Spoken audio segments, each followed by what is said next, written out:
처음으로 교도소에 수감되었음에도 불구하고 아기가 가득한 얼굴을 한 대머리 사내 한 명이 갑자기 그의 곁으로 다가와 앉았습니다. 직후 또 다른 남자가 다가와 조롱하며 그의 오른쪽으로 일부러 우회했는데요. 자신이 포위되었다는 것을 감지한 남자는 남모르게 힘을 모으며 그 어떤 기습 공격에도 대응할 준비를 했습니다. 아니나 다를까 바로 다음 순간 싸움이 터졌습니다. 그제야 교도관들이 군중을 제지하기 위해 달려들었죠. 하지만 남자는 피를 흘리며 맞은 사람이 바로 교도소 내에서 그 누구도 감히 건드리지 못하는 악명 높은 조직폭력배 두목 노아라는 사실을 전혀 알지 못했습니다. 그리고 상대방 역시 그 남자의 이름이 브록이며 절대로 쉽게 괴롭힐 수 있는 상대가 아니라는 것을 알지 못했는데요. 며칠 전까지만 해도 브록은 그저 평범한 철강 노동자였고 상냥하고 착한 아내와 함께 행복한 삶을 살고 있었습니다. 하지만 운명은 그를 잔인하게 농락했습니다. 그날 퇴근해 집으로 돌아온 그는 아내가 차가운 바닥에 미동도 없이 누워있는 것을 보고 경악했습니다. 그는 서둘러 다가가 확인하려 했습니다. 하지만 그가 확인하려고 시도하던 그때 복면을 쓴 낯선 괴한이 갑자기 뒤에서 습격해 그의 얼굴에 정체불명의 액체를 뿌렸습니다. 그럼에도 불구하고 브록은 의식을 잃어가는 와중에 복면 괴한의 어떤 행동 하나를 간신히 목격했습니다. 정신을 차렸을 때 그는 자신이 날카로운 칼을 쥐고 있는 것을 발견했습니다. 그의 아내는 비참하게 숨진 상태였고 경찰들이 그를 둘러싸고 있었습니다. 예상대로 브록은 살인죄로 유죄 판결을 받았습니다. 얼마 지나지 않아 그는 악명 높은 터미널 아일랜드 교도소에 수감되었습니다. 이곳은 외부 세계와 격리되어 있을 뿐만 아니라 육지에서 멀리 떨어진 황량한 섬이었습니다. 밖으로 나갈 수 있는 유일한 길은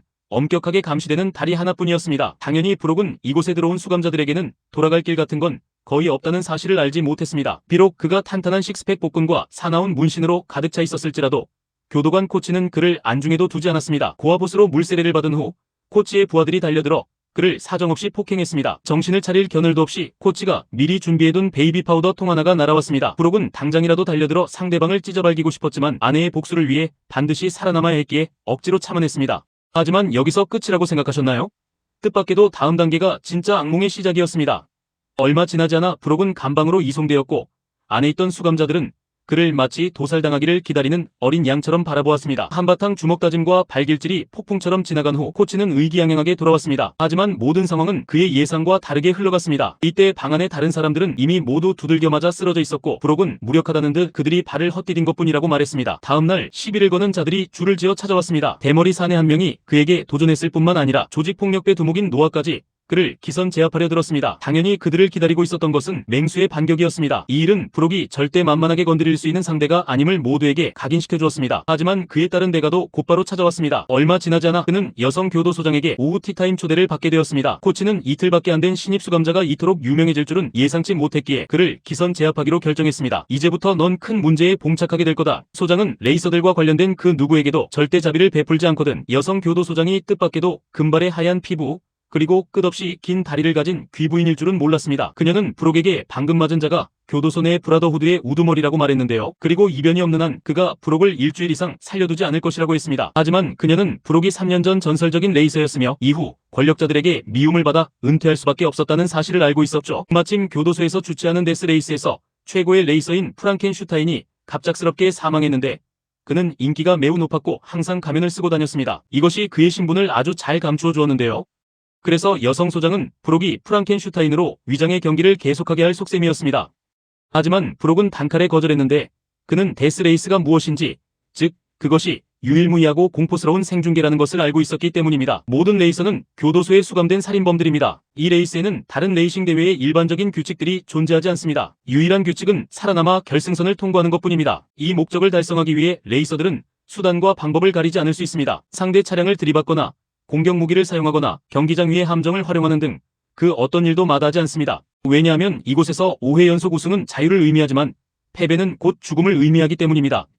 이때 여성 교도소장은 브록에게 프랑켄슈타인이 이미 4승을 거두었기 때문에 그는 단 1승만 더 추가하면 석방될 수 있다고 말합니다. 그렇지 않으면 그는 이곳에서 브라더후드의 피비린내 나는 보복을 기다려야만 합니다. 이 말은 브록의 마음을 움직였는데 살아남아야만 아내의 복수를 할 수 있기 때문입니다. 만약 이것마저도 목숨을 걸 가치가 없다면 도대체 무엇이 더 가치 있겠습니까? 과연 이 마지막 한마디는 브록을 완전히 설득했습니다. 이어서 여성 교도소장은 그를 레이싱 정비팀으로 데려갑니다. 사람들이 보통 코치라고 부르는 자가 책임자였죠. 다음 경기들은 건너와 리스트가 함께 완성해 나가게 될 것입니다. 브록이 타고 싸우게 될 레이싱카는 5.41 V8 엔진을 탑재하고 있습니다. 슈퍼차저는 순식간에 850마력과 700파운드의 토크를 폭발시킬 수 있는데요. 그뿐만 아니라 차량 후면에는 250마력의 니트로 키트가 장착되어 있습니다. 차체는 0.75인치 두께의 강철판으로 덮여있죠. 후면 방패판은 6인치라는 놀라운 두께에 달하며 더 두꺼워진 방탄유리와 두 무늬 30중기관총까지 모두 완벽하게 갖추고 있습니다. 이것은 그야말로 이빨 끝까지 무장한 진정한 퍼포먼스 괴물이었습니다. 이때 코치는 프록에게 절대 이 차를 몰고 탈옥하려 하지 말라고 경고하는데요. 왜냐하면 이전의 시도들은 단 하나의 예외도 없이 모두 실패했기 때문입니다. 어느덧 일주일이 흘렀고 프록 역시 자유를 위한 자신의 전투를 맞이하게 됩니다. 하지만 그의 라이벌들은 절대 만만히 볼 수 없었는데요. 그들 중에는 극도로 변태적인 심리를 가진 데스레이스의 우등생인 14K뿐만 아니라 경기장 밖에서 6명, 안에서 7명을 살해한 머신건조, 그리고 레이스 트랙 위에서 9명을 살해했으며 바로 프록에게 한바탕 두들겨 맞았던 브라더후드의 두목 노아도 있었습니다. 다른 레이서들 역시 매우 강력했는데 특히 파첸코라 불리는 흑인 남자가 그러했습니다. 바로 그가 4회 연속 우승을 차지했던 프랑켄슈타인을 마지막에 영안실로 보낸 장본인이었죠. 얼마 지나지 않아 대형 버스 한 대가 경기장 안으로 진입했습니다. 이것은 순식간에 교도소 안의 모든 사람을 열광하게 만들었습니다. 이 미녀들 또한 다른 교도소에서 온 중범죄 수감자들이었습니다. 이들은 레이서들의 길잡이로서 내비게이션과 탄약 장전 및 기타 모든 일들을 책임지는 역할을 맡았습니다. 프록의 동료 이름은 케이스였습니다. 하지만 이 여성이 차에 타자마자 그녀는 자신의 옆에 앉은 사람이 프랑켄슈타인이 아니라는 사실을 알아차렸고 프록 역시 위장할 생각이 없었습니다. 그가 가면을 벗은 바로 그 순간 레이스도 공식적으로 시작되었습니다. 이때 여성 교도소장은 바로 무대 뒤의 지휘관이었습니다. 이틀 동안 3번의 경기를 치러 최종 우승자만이 레이스를 거머쥐게 되는 것이었죠. 하지만 매 경기 관객들은 생중계를 보기 위해 $99를 지불해야 했고 시청률이 고수입이었습니다. 그렇기 때문에 그녀는 절대 실수를 허용하지 않았습니다. 레이스 트랙 위에서 이때 모든 레이싱카들은 마치 야생마처럼 미친 듯이 질주했습니다. 속도가 생존 확률을 결정하기 때문이었는데 이때 프록이 선두를 달렸습니다. 하지만 파첸코가 가장 먼저 그를 공격했습니다. 비록 큰 피해를 입히지는 못했지만 이는 프록으로 하여금 레이스 트랙의 위험성을 깨닫게 만들었고 그 역시 뒤지지 않고 반격에 나섰습니다. 그러나 확실히 그의 차량 중량은 여전히 조금 작은 편이었습니다. 이를 본 코치는 프록에게 서둘러 분노를 가라앉히라고 말했습니다. 오직 냉정한 머리만이 살아남을 수 있기 때문입니다. 곧이어 차량들이 두 번째 바퀴에 진입하기 전 검과 방패가 활성화되었습니다. 4바퀴가 모두 검 모양의 표식 위에 올라타야만 사용할 수 있는 것이었는데요. 하지만 프록은 규칙을 잘 알지 못했기 때문에 첫 번째 기회를 놓치고 말았습니다. 이때 무기를 활성화한 자들이 먼저 포문을 열었고 순식간에 경기장 전체가 뜨겁게 달아올랐습니다. 단숨에 모든 레이서들은 긴장 상태에 돌입했는데요. 시청률을 높이기 위해 여성 교도소장은 스컬 표식도 개방했습니다. 만약 앞차가 이를 성공적으로 활성화하면 뒷차는 파멸적인 충격을 감당해야만 하며 안에 있는 사람들은 탈출할 기회가 전혀 없게 됩니다. 격렬한 폭발음과 함께 경기장은 더욱 참혹해졌습니다. 그들은 저마다 자신의 성적을 하나 더 추가하기 위해 끊임없이 서로 충돌했습니다. 머지않아 오만한 머신건조는 자신의 거만함에 대한 대가를 치러야 했습니다. 무기를 활성화한 후 그가 거침없이 앞차를 향해 포격을 퍼붓던 바로 그때였습니다. 뜻밖에도 상대방이 방패 표식을 밟았고 이어서 치명적인 일격을 날린 것이었습니다. 타이어가 폭발하면서 머신건조의 차량은 순식간에 뒤집혀버렸습니다. 뒤따르던 14K가 이 기회를 포착해 거침없이 로켓탄 한 발을 발사했습니다. 이 충격은 머신건조의 차량을 경기장 밖으로 거의 날려버릴 뻔하게 만들었습니다. 결국 그는 바닥으로 거칠게 추락했습니다. 한참이 지난 후에야 머신건조는 차 밖으로 기어나왔습니다. 하지만 그가 방금 전에 천운에 여전히 가슴을 쓸어내리던 바로 그 순간 뜻밖에도 직후 제어력을 잃은 차량 한 대가 들이닥쳐 그를 다시 한번 받아 날려버렸습니다. 결국 머신건조는 그 자리에서 목숨을 잃었고 레이스가 지속됨에 따라 시청률은 4,600만 명까지 치솟았습니다. 이 막대한 분은 여성 교도소장을 활짝 웃게 만들었죠. 이때 프록도 마침내 무기를 활성화하는 데 성공합니다. 하지만 그가 막 사격을 하려던 순간 뜻밖에도 기관총이 걸려버리고 맙니다. 이를 본 케이스는 두말할 것 없이 즉시 차량 창문 밖으로 몸을 기어나갔습니다. 그녀는 둘 모두를 위해 생존의 기회를 잡아내야만 했습니다. 하지만 바로 이 순간 다른 차량에서도 또 한 명의 여성이 몸을 일으켰습니다. 그러고는 거침없이 방아쇠를 당겨 케이스를 겨냥했는데요. 상황은 순식간에 극도로 위태로워졌습니다. 이 모습을 본 브록은 서둘러 벗어나려 애썼습니다. 하지만 상대방은 그들을 완전히 쓰러뜨리기로 작정한 듯 보였습니다. 차량은 그림자처럼 바짝 추격해왔고 총알이 빗발치듯 날아들었습니다. 중요한 순간 케이스는 마침내 무리를 고치는 데 성공합니다. 하지만 바로 이때 파첸코 역시 전투에 합류했습니다. 자신이 포위당하기 직전임을 직감한 브록은 서둘러 가속 페달을 끝까지 밟았습니다. 그리고 이후 그는 성공적으로 방패 표식을 밟았습니다. 하지만 그는 그것이 화염병과 연막을 방출하지 못할 줄은 전혀 예상치 못했습니다. 이 광경은 코치 역시 경악하게 만들었는데 왜냐하면 지난번 프랑켄슈타인도 똑같은 일을 겪었기 때문입니다. 이때의 뒤편의 차량이 브록을 한치의 틈도 없이 바짝 추격했습니다. 중기관총의 총탄 세례 속에 그의 후면 방패판은 뚫리기 직전이었고 코치 역시 그에게 즉시 방법을 찾아야 한다고 급히 경고했습니다. 목숨이 경각에 달린 상황이었습니다. 이를 본 브록은 서둘러 케이스에게 화염병의 신관을 제거하라고 말한 뒤 그녀를 자신의 허벅지 위에 앉혔습니다. 케이스는 브록이 무엇을 하려는지 알지 못했지만 이 결정적인 순간에 많은 생각을 할 겨를이 없었습니다. 아니나 다를까 다음 순간 브록은 조수석 위에 화염병을 올려놓음과 동시에 밖으로 방출해버렸습니다. 결국 그것은 천장에 부딪힌 후 바닥으로 곧장 떨어졌습니다. 바로 뒤따르던 레이싱카 위로 말이죠. 그 다음 케이스가 정신을 차리고 조금의 주저함도 없이 즉시 라이터를 붙잡아 밖으로 던졌습니다. 뒷차들이 반응을 취했을 때는 이미 너무 늦은 뒤였습니다. 거센 불길이 순식간에 차량 전체를 삼켜버렸습니다.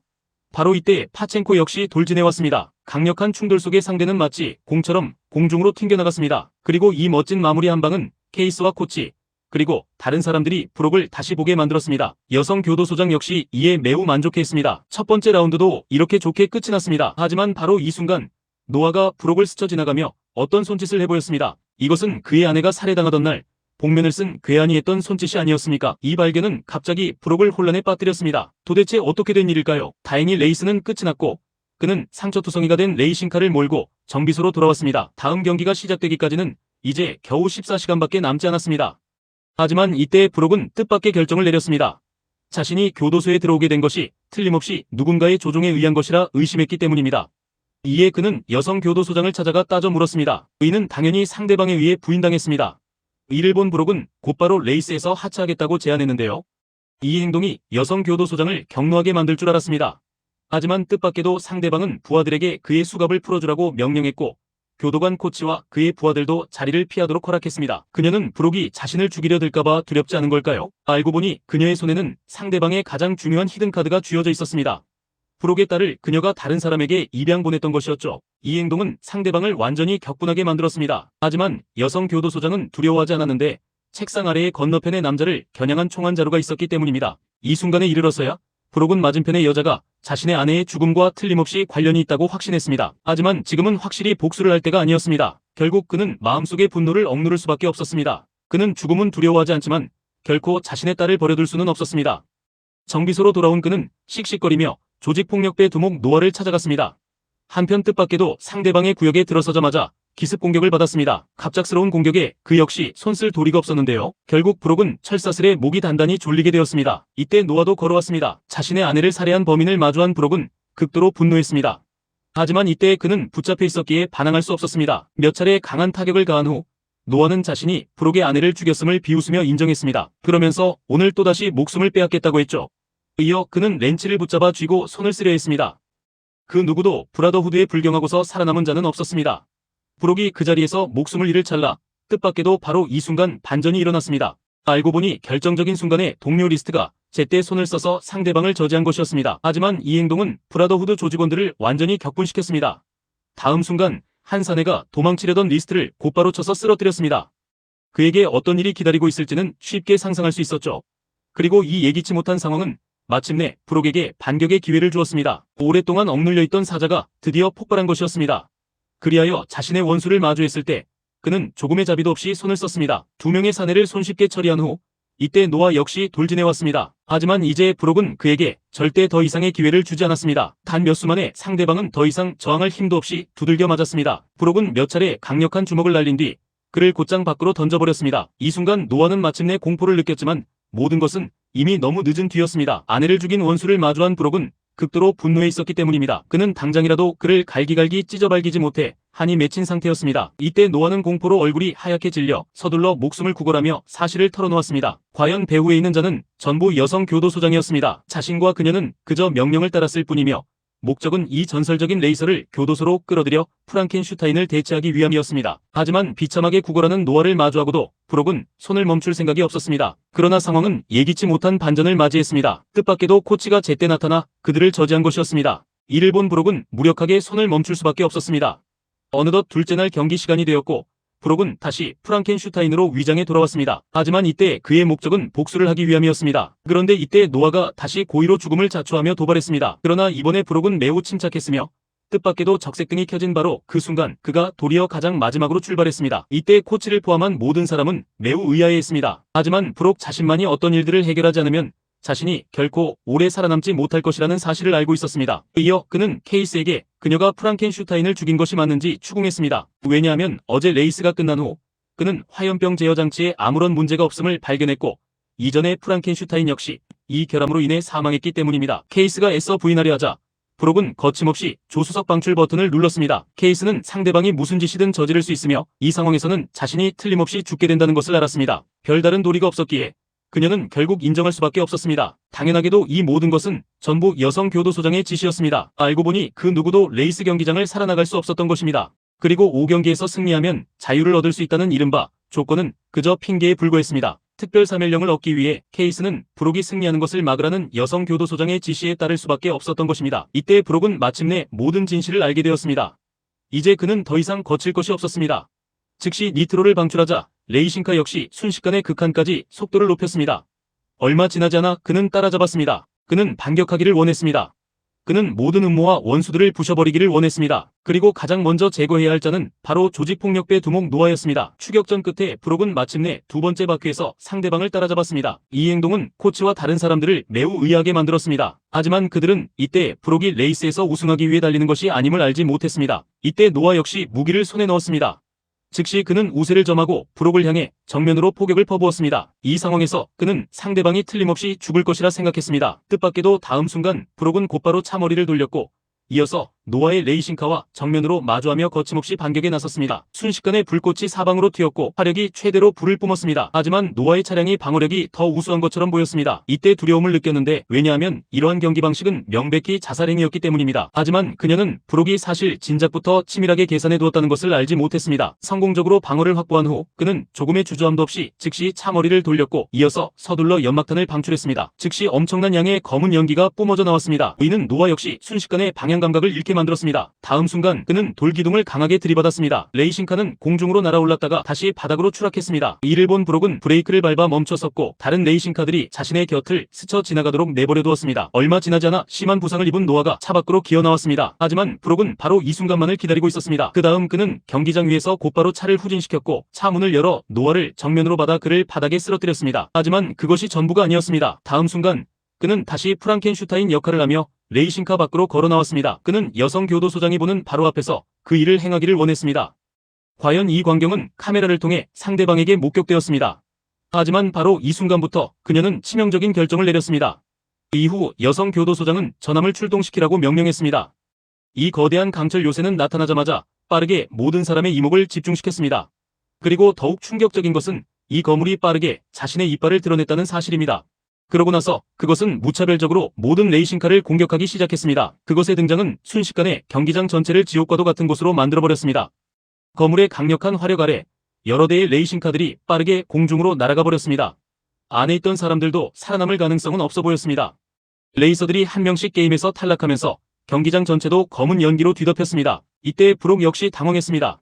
그는 코치에게 어떻게 해야 할지 물었고 상대방은 그저 시청률이 오른 후에 여성 교도소장이 멈추기만을 바랄 뿐이었습니다. 하지만 모든 사람이 착각한 것이었는데 왜냐하면 거물은 멈출 생각이 전혀 없었으며 오히려 반대로 더욱 미친 듯이 모든 레이싱카를 공격했기 때문입니다. 이때야말로 큰 문제가 발생한 것이었는데 이제 그들은 그저 살아있는 먹잇감처럼 미친 듯이 수확당할 수밖에 없었습니다. 숙련된 운전 기술을 가진 14K조차도 운명을 피하지 못했습니다. 그리고 거물이 그를 성공적으로 붙잡은 후 그것은 포신을 곧장 그에게로 겨누었습니다. 이때 14K가 몸부림치며 빠져나가려 했을 때는 이미 너무 늦은 뒤였습니다. 다음 순간 포탄 한 발이 곧바로 그를 산산조각 내며 날려버렸습니다. 이 순간에 이르러 전체 경기장에는 오직 브록과 파첸코만이 남게 되었습니다. 그러나 여성 교도소장은 여전히 손을 멈추지 않았습니다. 이를 본 브록은 코치를 통해 서둘러 파첸코와 연락을 취했습니다. 왜냐하면 이때는 오직 두 사람이 함께해야만 한 줄기 생존의 희망을 가질 수 있기 때문입니다. 합의에 도달한 후 그들은 차례로 거물의 양측으로 향했습니다. 이 도발적인 행동은 상대방이 더욱 미친 듯이 포격을 퍼붓게 만들었습니다. 하지만 두 사람은 전혀 물러서지 않았습니다. 기회를 얻기 위해 그들은 그저 빗발치는 총탄과 폭탄을 무릅쓰고 빠르게 앞으로 돌진할 수밖에 없었습니다. 이어서 그들은 언제든 목숨을 잃을 수 있는 위험을 무릅쓰고 성공적으로 거물의 앞으로 돌진했습니다. 그리고 차례로 두 바퀴를 이용해 그것의 머리 부분을 밟고 지나갔습니다. 다음 순간 거대한 관성에 의해 거물의 머리는 장애물에 그대로 충돌했습니다. 순식간에 차체는 해체되며 앞으로 날아갔습니다. 현장에서 연이어 울려 퍼지는 폭발음과 함께 브록과 파첸코는 성공적으로 살아남았고 이는 완전히 여성 교도소장의 예상을 벗어난 일이었습니다. 이어서 두 사람은 승리한 영웅들처럼 열렬한 환영을 받았습니다. 브록은 당연하게도 모든 일이 끝나려면 아직 멀었다는 것을 알고 있었습니다. 그는 여성 교도소장이 절대 자신을 가만두지 않을 것임을 알았습니다. 결국 가면 뒤에 살아있는 프랑켄슈타인이 누구인지는 중요하지 않았기 때문입니다. 이에 그 역시 파첸코를 찾아갔습니다. 하지만 상대방은 여전히 5경기에서 승리해 자유를 얻을 수 있다는 환상에 사로잡혀 있었습니다. 이때 브록은 결국 자신이 사실 프랑켄슈타인의 대역이라는 진실을 털어놓을 수밖에 없었습니다. 알고 보니 그 누구도 이곳을 살아나갈 수 없었던 것입니다. 얼마 지나지 않아 여성 교도소장은 모든 수감자들과의 회의를 소집했습니다. 그녀는 먼저 프랑켄슈타인이 이곳을 떠나게 된 것을 축하했습니다. 하지만 이때 코치는 몰래 상대방의 차량 밑에 폭탄 한 발을 설치했습니다. 그렇다면 이 외딴 섬에서 그는 과연 살아남아 떠날 기회가 있을까요? 세 번째 경기가 시작되었는데 관객들은 낮의 퍼포먼스에 완전히 불타올랐습니다. 오늘의 경기는 심지어 아직 시작되기도 전에 7천만 명이라는 놀라운 시청률을 달성했습니다. 그리고 브록을 안심시키기 위해 여성 교도소장은 그에게 이미 서명된 석방 명령서도 건넸습니다. 브록은 당연히 상대방이 오직 시청률만을 위해 이렇게 행동한다는 것을 알고 있었지만 그는 사실 진작부터 대담한 계획을 세워두고 있었습니다. 머지않아 완벽하게 무장한 두 대의 레이싱카가 경기장 위로 질주해 나갔습니다. 하지만 브록은 명백히 검표식을 밟았음에도 무기를 활성화하지 못했습니다. 반면 파첸코는 그 직후 성공적으로 활성화했습니다. 이어서 예상대로 총탄이 빗발치듯 쏟아졌습니다. 그리고 이때 브록은 그 어떤 표식을 밟아도 소용이 없었습니다. 명백히 여성 교도소장이 배후에서 조종하고 있었던 것입니다. 그녀와 코치는 당연히 브록이 경기장 위에서 죽기를 원했습니다. 하지만 그들은 겉보기에는 파첸코가 미친 듯이 공격하고 있는 것처럼 보이는 상황을 알지 못했습니다. 사실 이것은 그와 브록이 연극을 하고 있었던 것이었습니다. 왜냐하면 앞쪽이 바로 두 사람이 진작부터 의논해 두었던 돌파구였기 때문입니다. 그들이 이 자리에 도착한 바로 그 순간 파첸코는 서둘러 상대방에게 경고했습니다. 이어서 그는 앞쪽을 향해 로켓탄 두 발을 발사했습니다. 그러고 나서 그것들은 벽에 부딪혀 거대한 폭발을 일으켰습니다. 한편 브록 역시 속도를 줄이지 않고 곧장 돌진해 지나갔습니다. 알고 보니 방금 전의 벽은 폭발로 인해 커다란 구멍이 뚫린 상태였습니다. 이어서 두 사람은 차례로 그곳을 빠져나갔습니다. 당연히 코치와 다른 사람들은 이 모든 것을 알고 있었습니다. 이 순간에 이르러서야 여성 교도소장은 자신이 속았다는 것을 알게 되었습니다. 뜻밖에도 상대방이 탈옥을 하려 했던 것입니다. 이에 그녀는 분노하며 이 수치스러운 생중계를 즉시 꺼버렸습니다. 이어서 그녀는 교도관들을 파견해 체포하도록 했습니다. 그녀는 브록의 레이싱카를 직접 폭파해버리려 했으나 자신이 원격 제어기 버튼을 누른 바로 그 순간 아무런 반응도 없을 줄은 전혀 예상치 못했습니다. 이 광경은 그녀를 화가 나 미치게 만들었습니다. 알고 보니 여성 교도소장의 음모는 진작부터 코치와 다른 사람들에 의해 발각되었던 것이었습니다. 동시에 케이스 역시 자신들이 교도소를 탈출할 수 있게 되었다는 사실에 매우 흥분했습니다. 하지만 이때 뒤편의 경찰차들 또한 한치의 틈도 없이 바짝 추격해왔습니다. 탈출할 가능성이 매우 희박해 보였습니다. 이를 본 브록은 즉시 레이싱카 후면에 방호판을 떨어뜨렸습니다. 과연 그것은 가장 가까이에 있던 경찰차를 정면으로 들이받았습니다. 앞차의 폭발과 함께 뒷차 역시 강제로 멈춰 설 수밖에 없었습니다.